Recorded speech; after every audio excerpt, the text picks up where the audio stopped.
चुनाव में मुद्दे चाहे जितने भी गिनाए जाए, लेकिन चुनाव मूल रूप से इंप्रेशन और इमेज का खेल है और बीजेपी तो इस खेल में माहिर है।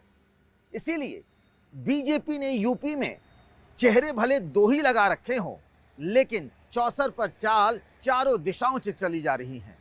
योगी के हाथ में कानून का डंडा है तो बीजेपी के पास हिजाब के खिलाफ भगवा झंडा है। कर्नाटक का हिजाब अब यूपी चुनाव को अपने चुनावी साये में ढकने लगा है। राजनीति में टाइमिंग बड़ा महत्वपूर्ण होता है।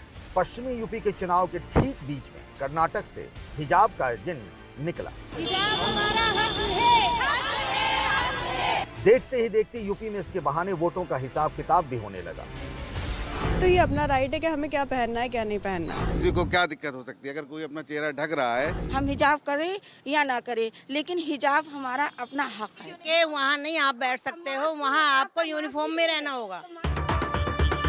दूसरे दौर का चुनाव प्रचार खत्म होने से पहले उत्तराखंड से चलकर यूनिफॉर्म सिविल कोड का मामला भी यूपी चुनाव के अखाड़े में पहुंच गया है। आगामी नई बीजेपी सरकार अपने शपथ ग्रहण के तुरंत बाद एक कमेटी गठित करेगी जो कि उत्तराखंड राज्य के लिए यूनिफॉर्म सिविल कोड का ड्राफ्ट तैयार करेगी। उनको लॉ कमीशन की रिपोर्ट पढ़नी चाहिए। लॉ कमीशन ने खुद कह दिया कि भारत देश में अब यूनिफॉर्म सिविल कोड नहीं ला सकते। कुल मिलाकर कहानी यही है कि मुद्दा योगी के बुलडोजर राज का है या फिर हिजाब के हिसाब का या फिर सिविल कोड के चुनावी मोड़ का। सारा जुगाड़ हिंदू वोटरों को बीजेपी के पक्ष में एकजुट करने का। सोमवार को जिन 55 सीटों पर मतदान हो रहा है वहां कई सीटों पर मुस्लिम वोटरों का दबदबा है। पिछले चुनाव में बीजेपी को 38, समाजवादी पार्टी को 15 और कांग्रेस को 2 सीटें मिली थी। सहारनपुर, मुरादाबाद, रामपुर और संभल के कुछ सीटों पर तो मुसलमान 50% से भी अधिक है। इसीलिए बीजेपी ने पश्चिमी यूपी के चुनाव प्रचार के लिए योगी आदित्यनाथ का चेहरा आगे कर दिया।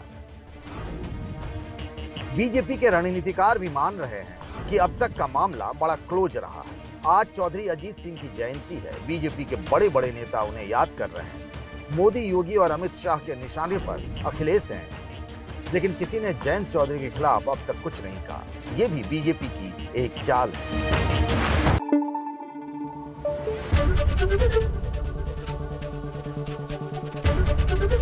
एबीपी न्यूज आपको रखे आगे।